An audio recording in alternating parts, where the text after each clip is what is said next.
Hello and welcome to the fifth video in the series of basics of IELTS teaching. And today we'll be talking about teaching vocabulary. We already talked about teaching grammar, and I hope you remember that vocabulary and grammar are language systems. They form the knowledge, and knowledge is very important when we want to form a skill. So knowledge, vocabulary, grammar, pronunciation, and functions and skills are based on this knowledge. You see that we teach vocabulary and grammar together. They are almost inseparable. And very often they make a basis for future communication, because knowledge of vocabulary and knowledge of grammar brings us to the core speaking skills, and then we develop communication strategies. So when we teach vocabulary, we start with what it means to know a word. I'm not going to read this slide. If you feel you need it, you can either Google it or you can pause and read. But in reality, knowing a word means a lot. We need to know its meaning, we need to know its pronunciation, we need to know its usage, its forms, and the higher level of knowing a word is understanding affixes, lexical sets, synonyms, antonyms, lexical chunks, and so on and so forth. Usually, when we talk about knowing a word, we talk about meaning, form, and use. It is important to know the meaning. It is important to know its form, and it's important to understand how the word is used. However, the vocabulary is often taught by meaning, form, pronunciation. You give the meaning, you practice forms, you pronounce it in sentences, or MPF, like you can find these two abbreviations, MFP and MPF, meaning, pronunciation, and then form. That is how the words are presented. And pronunciation is important. We don't have a specific lesson on pronunciation, but as a teacher, you should always remember that there are the sounds that are similar to the sounds in Ukrainian. There are the sounds that are different and very different, like interdental sounds, like plosives, voiceless sounds, and so on. And there are the sounds that are different from Ukrainian, but they don't hamper communication. So I would advise to teach consonants, vowels, stress, and intonation, but we already don't teach this knowledge as one skill. We put as one bulk.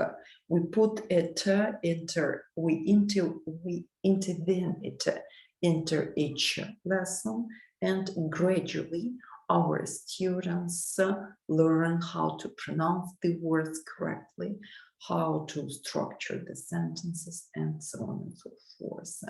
We'll go back to teaching pronunciation when we talk about teaching speaking. It is also very important. So the conclusion here: we teach pronunciation, we teach about a word, we teach its form. So it is important to understand that we can't teach everything at once. So we go through the spiral curriculum. we start with word plus forms plus pronunciation. Then we teach hyponymy, names of categories. Then we go to opposites, antonyms, roots, collocations, synonyms, and phrasal verbs. And that is how gradually our students start knowing more about the word. But again, it's not possible to teach all this knowledge in 1 year. It is taught by spiraling the curriculum, and it is taught in many stages, and by going back to the words.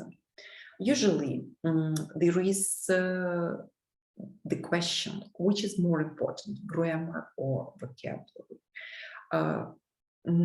We discussed it with the colleagues, and of course, vocabulary is more important because you can just point and name the words, but for structuring the conversation, they are equally important. That is why in interclass, we present grammar and vocabulary together. And through, as the topics are expanded from year to year in the spiral curriculum, they get new vocabulary every year, and also they deepen the knowledge of a word from year to year, like get up, get along with, and so on. That is how the knowledge of a word will grow. But in combination, it is always done in combination with a grammar structure. So very soon after we have taught grammar together with vocabulary, they become the sources of transformation. For example, an apple is red, it is small, it's already grammar, apple and eat. Yeah? This fruit is already vocabulary because this fruit is the name of the category. And this is how, when describing a fruit, our learner can already use the transformations. So vocabulary and grammar also make functional and situational grammar, situational language. When we talk about wants, suggestions, abilities, it's functional language, and situational about ordering in the restaurant, shopping, and so on. And there are many ways of presenting vocabulary. Some of them are pictures, pictograms. We use translation for a long time, and because when you know the native language of your learners, when you know L1, this L1 is the shortest the shortest way to explain vocabulary to your students, especially when they are young. We use TPR, total physical response, when our students show the words with their body. We use opposites, antonyms, and couples of vocabulary. Of course, we talk about word building a lot. Our students learn to elicit vocabulary, and they often learn vocabulary in chunks at levels 1, 2, and 3. So, as you know, our students, they have semantic maps, they have the maps, and from these maps, we not only take the vocabulary, but we go back to the maps in order to review the vocabulary. The vocabulary is reviewed in blocks to build the robust construction in our learners' brains. And we use drilling, we point, we locate. I'm talking about maps now. We also use cards, games, and we use cognitive anchors. Cognitive anchors is a special we use cognitive anchors when we want our kids to remember the topic where we met this item of vocabulary. For example, where did we meet?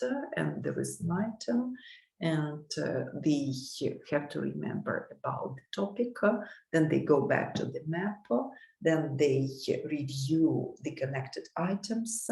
Then they can also have some practice, and that is how the constructions, the solid constructions, are built in the brain.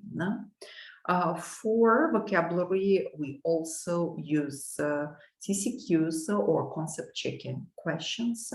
Usually, they are very useful with the learners at the advanced stages. From level 6, when we have a map, you see that this is the map friendship, and we have the vocabulary item. We are on the same wavelengths. Learners probably have already learned its meaning, and we check it with such question as, is it about personality? We see that it's about personality. Is it about different features? It's same and different. Do you have a lot in common? Yes, the answer is yes, because it is about common personalities. So, all in all strategies for working with vocabulary can be divided into vocabulary learning strategies. We do it with visual and auditory support through pictograms, pictures, mnemonic hooks, and we usually have maps. We use lots of vocabulary guessing strategies through cognates, word building, and we elicit vocabulary through opposites, definitions, scales, and synonyms. And also, vocabulary storage strategies will include cards, textbook pages, portfolio topic maps, and speaking maps. It's where the vocabulary is stored, and we'll be going back to it all the time. So, with vocabulary, the same as with grammar, we need to go from controlled practice to freer through semi-controlled. We remember that we don't use freer practice at the starter and the beginner level, but with more advanced students, we can go from multiple choice and transformation exercises to talking about something. Yeah? And with vocabulary, there will be lots of situations connected with functional language, with situational language, and even with expressing what you like, what you don't like. It also will be already a kind of free practice.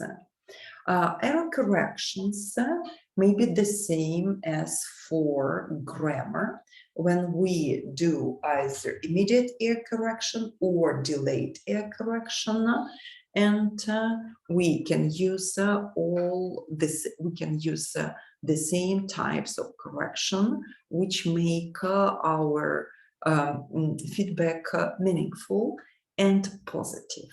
You remember that we shouldn't really try to humiliate our students. So now let's go back to our series and see what hypotheses may be applied here. First of all, words are presented in categories. Our textbooks are reference books, so it's easy to go back and review vocabulary in categories. It's about the 4 phases of learning. Knowledge about a word is expanded throughout the whole course. We use synonyms, antonyms, translation, word building, phrasal verbs, and it's all about the spiral curriculum. When we present vocabulary, we do it together with grammar. So it allows to practice speaking, and we go from controlled to freer practice, and that is how involvement and motivation both grow.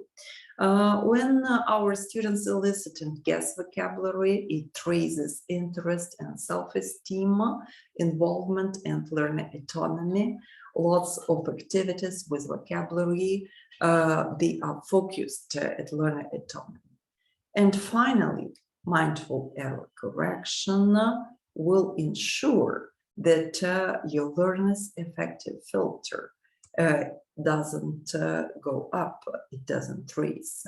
So in this case, your learners will save and secure, will feel safe and secure, so they will correct themselves, and you will go from accuracy to fluency.